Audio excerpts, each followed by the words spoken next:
Hello everyone, मैं अभिषेक आप सभी का स्वागत करता हूँ आपके अपने यूट्यूब चैनल जीकेएसएसपी ऑनलाइन ट्यूटोरियल में। तो गाइस, मुझे उम्मीद है आप सभी बढ़िया होंगे और अच्छे तरीके से हमारी लेक्चर सीरीज को देख रहे होंगे। तो गाइस, आज मैं लेके आया हूँ स्टैटिस्टिक्स का पार्ट 5, जिसमें हम बात करेंगे methods of collecting primary data. तो उसकी हम 2 मेथड्स कल पढ़ चुके हैं, आज हम उसके आगे स्टार्ट करेंगे। तो गाइस, ध्यान से देखते रहिएगा और बढ़ते हैं आप सेशन की तरफ। तो आज हम बात करेंगे थर्ड मेथड की, जिसका नाम है information from correspondents. Information from correspondent, तो देख लेते हैं ये क्या चीज है। In this method local agents और correspondents are appointed and trained. Local agents and correspondents are appointed and trained to collect information at a regular interval of time from the respondents। देखिए, इस मेथड में क्या होता है कि कुछ local agents या कॉरेस्पॉन्डेंट्स को क्या किया जाता है, अपॉइंट किया जाता है और ट्रेन किया जाता है। किसके लिए? टू कलेक्ट इंफॉर्मेशन, ताकि वो इंफॉर्मेशन कलेक्ट कर सके। इंफॉर्मेशन कलेक्ट कर सके और कैसे? At a regular interval of time. Regular interval of time मतलब रोज, जो कंटिन्यूटी में जो प्रोसेस चलते हैं, ठीक है, कंटिन्यूटी में जो प्रोसेस चलते हैं मतलब रोज के रोज आपके जो एजेंट्स हैं, आपके जो कॉरेस्पॉन्डेंट्स हैं, वो आपको रोज के रोज डाटा प्रोवाइड करेंगे, रोज के रोज इंफॉर्मेशन प्रोवाइड करेंगे, ठीक है। तो ये जो लोकल एजेंट या लोकल कॉरेस्पॉन्डेंट्स होते हैं, इनको अपॉइंट करके ट्रेंड किया जाता है और फिर ये ट्रेंड होके क्या करते हैं, इंफॉर्मेशन को कलेक्ट करते हैं रेगुलर बेसिस ऑफ टाइम, ठीक है। रेगुलर बेसिस पे ये इंफॉर्मेशन को कलेक्ट करना स्टार्ट कर देते हैं फ्रॉम द रिस्पोंडेंट्स। कहां से? रिस्पोंडेंट्स से। ये चीज तो क्लियर ही है कि रिस्पोंडेंट से ही डाटा को कलेक्ट किया जाता है और ये चीज देखी जाती है न्यूज़पेपर में। न्यूज़पेपर में, ठीक है, डाटा कहां से कलेक्ट होता है? तो हर एक जो न्यूज़पेपर है, ठीक है, कोई भी लगा लो, ठीक है, कोई भी लीडिंग न्यूज़पेपर लगा लो कि जिनका हेड ऑफिस लगा लो दिल्ली में है, ठीक है, लेकिन उसमें जब न्यूज़पेपर आपके घर आता है तो उसमें हर एक स्टेट की न्यूज दी जाती है। तो कैसे ये पॉसिबल है कि दिल्ली में बैठ के कोई पर्सन कर्नाटक या केरल की खबर अपनी न्यूज़पेपर में प्रिंट कर सकता है? तो उसका लॉजिक यही है कि उन्होंने अपने क्या होते हैं, लोकल एजेंट्स या कॉरेस्पॉन्डेंट्स वहां पे क्या होते हैं, हायर किए होते हैं, जो क्या करते हैं, उनके लिए इंफॉर्मेशन प्रोवाइड करते हैं, उनको इंफॉर्मेशन प्रोवाइड करते हैं और वो इंफॉर्मेशन जो प्रोवाइड करते हैं वो रेगुलर इंटरवल ऑफ टाइम, क्योंकि न्यूज़पेपर तो रोज ही आता है, ठीक है। तो ये रेगुलर इंटरवल ऑफ टाइम में जो प्रोसेस होता है, इसमें मेथड कौन सा लगता है आपका?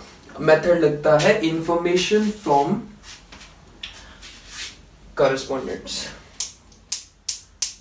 ठीक है। इंफॉर्मेशन फ्रॉम कॉरेस्पॉन्डेंट्स हो गया। अब बात करते हैं कि इसकी सुटेबिलिटी क्या है, ठीक है, किन किन जगहों पे ये जो मेथड है यूज होता है। तो कब यूज होता है? For regular and continuous information.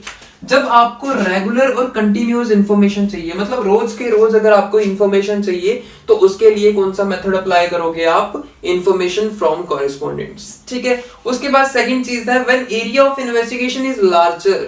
जब एरिया ऑफ इन्वेस्टिगेशन लार्जर है तभी तो इसका यूज होगा। अब दिल्ली में मैंने एग्जांपल दी कि दिल्ली में कोई न्यूज़पेपर का हेड ऑफिस है, लेकिन उसमें जो न्यूज आती है वो अलग अलग इलाकों से आती है, ठीक है। तो अब लार्ज एरिया है, पूरी कंट्री है और पूरी कंट्री एक लार्ज एरिया है, ठीक है। और लार्ज एरिया से जब हम इंफॉर्मेशन कलेक्ट करते हैं तो वो किसके थ्रू करते हैं? इसी मेथड के थ्रू करते हैं, क्योंकि हमने अपने लोकल एजेंट्स या कॉरेस्पॉन्डेंट्स वहां पे रखे होते हैं, हायर किए होते हैं, ट्रेंड किए होते हैं, जो हमें रेगुलर बेसिस पे इंफॉर्मेशन प्रोवाइड करते हैं। उसी के बेसिस पे हम अपना जो भी न्यूज़पेपर है या कोई और भी एग्जांपल जो पीरियोडिक बेसिस पे जो चीजें चलती हैं वो हम इसके अकॉर्डिंग ही चलाते हैं, ठीक है। तो when area of investigation is larger, जब एरिया ऑफ इन्वेस्टिगेशन लार्जर होता है वहां पे भी ये मेथड अप्लाई किया जाता है। अब एरिया ऑफ इन्वेस्टिगेशन लार्जर का मतलब ये है कि जैसे न्यूज़पेपर की ही मैंने एग्जांपल दी थी, उसमें क्या होता है कि एक न्यूज़पेपर है, ठीक है, उसका हेड ऑफिस कहाँ पे? दिल्ली में है, लेकिन उसमें जो खबर है, उसमें जो न्यूज है वो हर एक इलाके से आती है। वो कैसे पॉसिबल है? क्योंकि उन न्यूज़पेपर वालों ने क्या किया हुआ है कि अलग अलग लोकल एजेंट्स या कॉरेस्पॉन्डेंट्स अपने वहां पे हायर किए हुए हैं जो उनको इंफॉर्मेशन प्रोवाइड करते हैं, और उसी इंफॉर्मेशन के थ्रू जो हमें न्यूज़पेपर मिलता है उस पे हर एक इलाके की क्या होती है, खबर होती है। ठीक है, अब बात करते हैं when high degree of accuracy is not required. जब एक्यूरेसी हाई चाहिए होती है, तो आपने पहले में पढ़ा था डायरेक्ट पर्सनल इन्वेस्टिगेशन में, वहां पे एक्यूरेसी हमें हाई चाहिए होती थी। ठीक है, तो वहां पे जो इन्वेस्टिगेटर है वो खुद जाके इंफॉर्मेशन प्रोवाइड करता है, इंफॉर्मेशन लेता है, लेकिन यहाँ पे इतना एक्यूरेसी का कोई वो नहीं है। ठीक है, इसलिए जो भी कॉरेस्पॉन्डेंट्स या जो भी लोकल एजेंट्स वहां पे रखे जाते हैं, ठीक है, उनसे जो इंफॉर्मेशन ली जाती है, क्या उन पे हमें 100% भरोसा होता है कि इन्होंने बिल्कुल सही न्यूज हमें प्रोवाइड की होगी? तो बिल्कुल भरोसा नहीं कर सकते हम। तो एक्यूरेसी, अगर हाई डिग्री ऑफ एक्यूरेसी की बात करूं तो वो तो यहाँ पे पॉसिबल नहीं है। ठीक है, हाई डिग्री ऑफ एक्यूरेसी यहाँ पे पॉसिबल नहीं है, क्योंकि यहाँ पे इन्वेस्टिगेटर खुद जाके इन्वेस्टिगेट नहीं कर रहा। यहाँ पे उसने अपने कॉरेस्पॉन्डेंट, अपने जो लोकल एजेंट्स है उनको बिठाया हुआ है, अब वही ये इंफॉर्मेशन प्रोवाइड कर रहे हैं। तो ऐसा पॉसिबल नहीं है कि वो बिल्कुल ही एक्यूरेट आपको देंगे, है ना, जो भी इंफॉर्मेशन है। और ऐसा भी नहीं है कि एक्यूरेट नहीं देंगे। ठीक है, लेकिन हम चांसेस, मतलब यहाँ पे प्रोबेबिलिटी है कि एक्यूरेसी हो भी सकती है, नहीं भी हो सकती। क्लियर है? अब बात करते हैं एडवांटेजेस की। अब बात करते हैं एडवांटेजेस की। एडवांटेजेस की अगर बात करें तो वाइड कवरेज, ये तो सामने दिख रहा है, जब एरिया लार्ज हो तभी तो हम इस मेथड का यूज करते हैं। ठीक है, तो वाइड कवरेज तो है। दूसरा ये इकोनॉमिकल है। इकोनॉमिकल मतलब, ठीक है, वही जो बजट में आ जाए। इकोनॉमिकल है, समझदारी से किया हुआ फैसला है ये। ठीक है, अब थर्ड चीज है सुटेबल फॉर स्पेशल पर्पस। ये स्पेशल पर्पस के लिए होता है। ठीक है, अब आप देखो कि ये किसी स्पेशल पर्पस के लिए होगा। ऐसे हमें कब रेगुलर बेसिस पे इंफॉर्मेशन चाहिए? ठीक है, ऐसे तो हमें नीड होती नहीं है कि हमें रेगुलर बेसिस पे इंफॉर्मेशन चाहिए। ठीक है, तो वो कुछ स्पेशल पर्पस होते हैं जिनके लिए हमें इसकी जरूरत पड़ती है। तो ये सूटेबल किसके लिए? स्पेशल पर्पस के लिए सूटेबल है। उसके बाद कंटिन्यूटी, इसकी कंटिन्यूटी होती है, इस मेथड की कंटिन्यूटी होती है। ये मेथड क्या है? डेली बेसिस पे होता है। ठीक है, तो इस मेथड की क्या होती है? कंटिन्यूटी होती है। उसके बाद डिसएडवांटेजेस की बात करें तो पहला डिसएडवांटेज लैक ऑफ यूनिफॉर्मिटी। ठीक है, तो ये तो हो गई, ये आपने पिछले में भी पढ़ा था, यूनिफॉर्मिटी की कमी तो होगी भाई यहाँ पे। वो कैसे? वो इसलिए कि अब जो न्यूज आ रही है वो अलग अलग इलाकों से आ रही है। ठीक है, तो जरूरी नहीं है कि हर एक कॉरेस्पॉन्डेंट एक जैसी आपको जो डाटा है वो प्रोवाइड करे। तो हर एक का डाटा क्या होगा? डिफरेंट डिफरेंट होगा। तो यहाँ पे यूनिफॉर्मिटी होने का कोई चांस ही नहीं बनता। ठीक है, तो यहाँ पे लैक ऑफ यूनिफॉर्मिटी होगी। दूसरी चीज है पार्शियलिटी ऑफ कॉरेस्पॉन्डेंट्स। पिछले में हमने पढ़ा था पार्शियलिटी ऑफ विटनेस। विटनेस वहां पे पार्शियलिटी कर सकते हैं और यहाँ पे कॉरेस्पॉन्डेंट्स, क्योंकि वहां पे विटनेस हमें इंफॉर्मेशन दे रहे थे, यहाँ पे कॉरेस्पॉन्डेंट्स हमें इंफॉर्मेशन दे रहे हैं। तो यहाँ पे ये पार्शियलिटी कर सकते हैं। ठीक है, पार्शियलिटी ये कर सकते हैं कि अपने अकॉर्डिंग कोई भी न्यूज हमें बता सकते हैं। अब lack of accuracy of high degree. ठीक है, अब ये चीज तो हमने इसमें भी पढ़ी है कि यहाँ पे क्या है? एक्यूरेसी ऑफ हाई डिग्री तो हमें नहीं मिल सकती यहाँ पे। ठीक है, क्योंकि कॉरेस्पॉन्डेंट हमें न्यूज दे रहे हैं, हमें इंफॉर्मेशन दे रहे हैं, तो हम उस पर भरोसा नहीं कर सकते कि वो 100% एक्यूरेट होगी। ठीक है, उसके बाद ये टाइम कंज्यूमिंग होता है। टाइम कंज्यूमिंग होता है, तो गाइस जाहिर सी बात है, इतना लार्ज एरिया अगर इन्होंने लार्ज एरिया कवर करना है तो टाइम कंज्यूमिंग तो होगा ही। ठीक है, अब हर एक जो कॉरेस्पॉन्डेंट है वो अपने अपने इलाके से जो न्यूज प्रोवाइड करेगा, जो भी इंफॉर्मेशन प्रोवाइड करेगा, तो उसको कलेक्ट करने में भी तो टाइम लगेगा। ठीक है, तो ये प्रोसेस जो है वो टाइम कंज्यूमिंग भी है। और उसके बाद बात करते हैं प्रिकॉशंस की। तो प्रिकॉशंस तो जरूरी है। सबसे पहले तो कॉरेस्पॉन्डेंट एक चीज बता दूंगा इस यहाँ पे, जो कॉरेस्पॉन्डेंट हम यहाँ पे चुनेंगे ना, पहले तो उनको भी प्रिकॉशंस के साथ ही चुनना चाहिए। ठीक है, जो कॉरेस्पॉन्डेंट हम चुनेंगे पहले तो हमें उन पे विश्वास होना चाहिए कि ये काम कर भी सकते हैं या नहीं। ठीक है, दूसरी चीज है correspondent should not be biased, और ये चीज तो हमने यहाँ पे पढ़ी है। ठीक है, कि पार्शियलिटी नहीं होनी चाहिए। पार्शियलिटी का मतलब ही बायस्ड होता है। ठीक है, ये दोनों एक दूसरे के साइनोनिम्स हैं। ठीक है, उसके बाद बात करते हैं the number of respondents fairly large. Number of respondents की अगर बात करें तो वो लार्ज होने चाहिए एंड रीजनेबल होने चाहिए।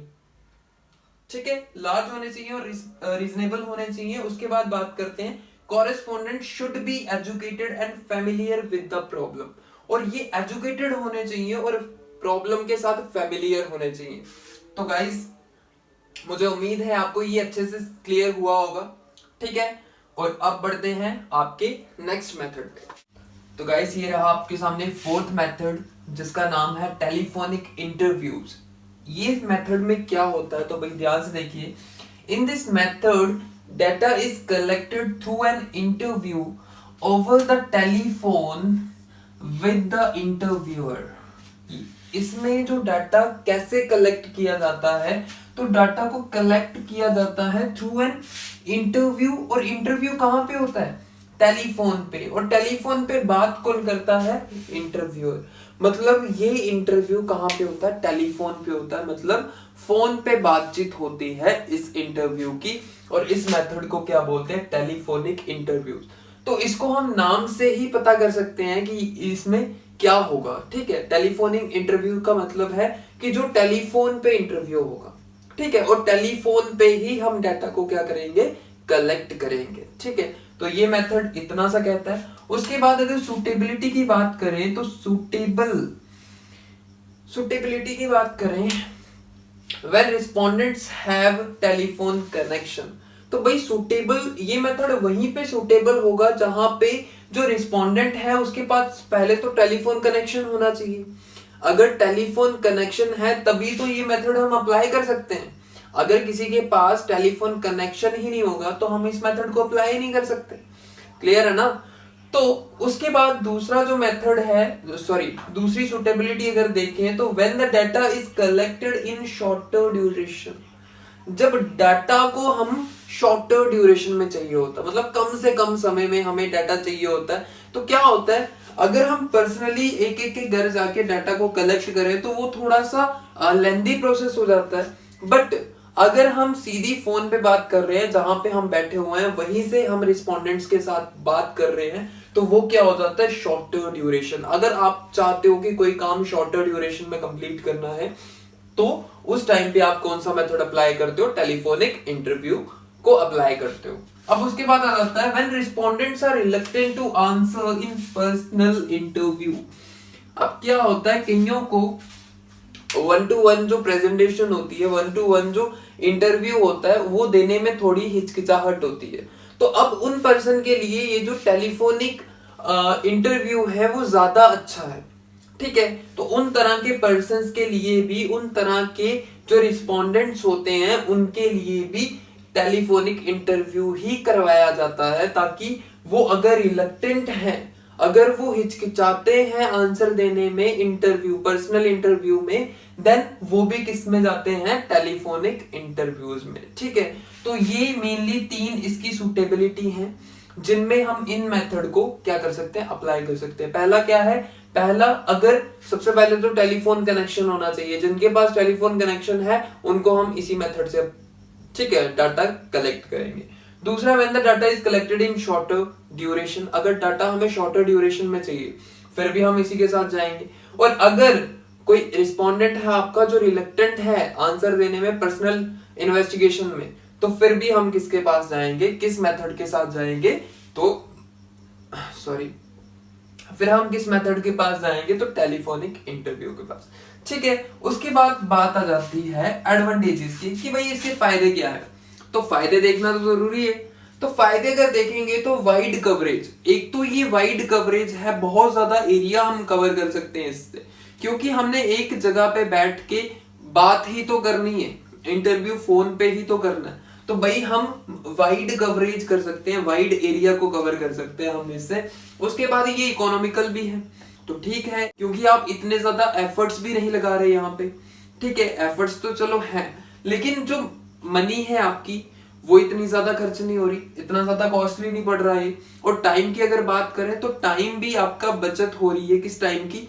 जो अगर आप पर्सनली जा जाके इंटरव्यू लेते, पर्सनली जा जाके इन्वेस्टिगेशन करते, तो वो ज्यादा एक लंबा प्रोसेस हो जाता है। वहां पे आपने पहले चल के जाना वहां तक। लेकिन टेलीफोनिक इंटरव्यू में क्या करना है, आपने सीधी कॉल करनी है और उनसे बात करनी है। ठीक है, तो समझ आ रही है? ये वाइड कवरेज है, इकोनॉमिकल है और क्लैरिफाई डाउट्स। क्लैरिफाई डाउट्स का क्या मतलब हुआ? देखिए, अगर आप किसी के घर पे जाते हो, ठीक है, घर पे जाके आप उनसे इन्वेस्टिगेशन करते हो, ठीक है, और अगर आपके दिमाग में कोई डाउट रह जाए, जो इन्वेस्टिगेटर है उसके दिमाग में कोई डाउट रह जाए सारा कुछ पूछने के बाद भी, तो क्या ऐसा पॉसिबल है कि आप दोबारा से उसी पर्सन के घर जाओगे कि भाई मुझे थोड़ी सी डाउट था तो मैं इसलिए फिर से आ गया? ठीक है, तो ऐसा पॉसिबल नहीं होता। ठीक है, ऐसा पॉसिबल नहीं होता। लेकिन अगर आप टेलीफोनिक इंटरव्यू की बात कर रहे हो तो आप दोबारा से कॉल करके ये पता कर सकते हो कि भाई I have a little bit doubt, ठीक है, कि मुझे थोड़ा सा डाउट है और मैं उसको क्लैरिफाई करना चाहता हूं। तो आप दोबारा से वही क्वेश्चन करोगे और वो आंसर देगा, then you clarify your doubts. और डाउट्स दूसरी तरफ भी हो सकते हैं, क्या पता पर्सन को आपका क्वेश्चन ही ना समझ आए, लेकिन जब आप पर्सनली बात कर रहे होंगे तो वो हिचकिचाएगा अपना डाउट बताने को कि भाई मेरे को ये समझ नहीं आया। लेकिन फोन पे आप उसके आमने सामने तो हो नहीं, तो वो आपको खुल के बता पाएगा जो भी आप उनके डाउट्स होंगे। ठीक है, तो यहाँ पे डाउट क्लैरिफाई भी हो जाते हैं इस मेथड में। ये इसके 3 मेन एडवांटेजेस हैं। ठीक है, उसके बाद डिसएडवांटेजेस की बात करें तो सबसे पहले तो ये लिमिटेड यूज है। अब आप देख रहे हो यहाँ पे लिखा हुआ है वाइड कवरेज और यहाँ पे लिखा हुआ है लिमिटेड यूज। ठीक है, तो कंफ्यूजन तो यहीं पे है। अब ये कंफ्यूजन क्या है तो इसको भी ध्यान से देखो। ये कंफ्यूजन क्या है तो इसको भी ध्यान से देखो। लिमिटेड यूज का मतलब है कि भाई आप उनको ही फोन कर सकते हो जिनके पास टेलीफोन कनेक्शन होंगे। ठीक है, आप उन्हीं को कॉल कर सकते हो जिनके पास टेलीफोन कनेक्शन होंगे। जिनके पास टेलीफोन कनेक्शन ही नहीं है उनको आप कैसे कॉल कर सकते हो, उनसे कैसे आप इंटरव्यू कर सकते हो? ठीक है, ये भी पॉसिबल नहीं है। अब उसके बाद visual feedback is not possible.